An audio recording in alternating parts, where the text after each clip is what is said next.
যখন ক্লাসে ঢুকি তখন সব ক্যাওস থাকে, আমার মাইন্ডটাও একটু এলোমেলো থাকে। যখন আমি মাইন্ডফুলনেস করতে যাই, যখন চেক ইন করি, তখন আমার মনে হয় চোখ বন্ধ করে বসাটা একটা খুব গুরুত্বপূর্ণ বিষয়। This is a sound practice.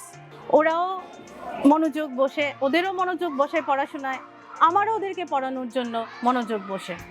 তারপর চেক আউট করার পর সব দেখি ক্লাস একদম শান্ত হয়ে থাকে, নিজের মনটাকেও ভালো লাগে। দেন আসে অ্যাক্টিভিটি, এটার মধ্যে অ্যাক্টিভিটি আছে, স্টোরি আছে, এক্সপ্রেশনস আছে।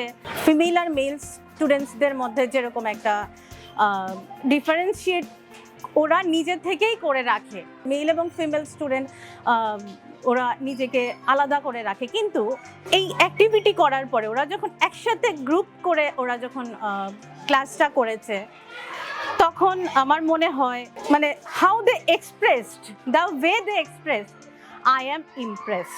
সবার সাথে ওরা একসাথে একসাথে অ্যাক্টিভিটি করেছে, একসাথে আমার কাছে যেরকম এক্সপ্রেস করতে পেরেছে, মেল টিচারদের সাথেও সেরকম এক্সপ্রেস করেছে। প্রত্যেকটা স্কুলের টোটাল স্টুডেন্ট, টোটাল টিচারদের ট্রেন দেওয়া হোক, ট্রেনিং করানো হোক, এবং প্রত্যেকটা স্টুডেন্টই যাতে সহজের এই কারিকুলামটা পায়, তারা অনুভব করুক, শিখুক, অ্যাক্টিভিটি করুক, এক্সপ্রেস করুক, করে ওরা নিজেদেরকে মোটিভেট করুক।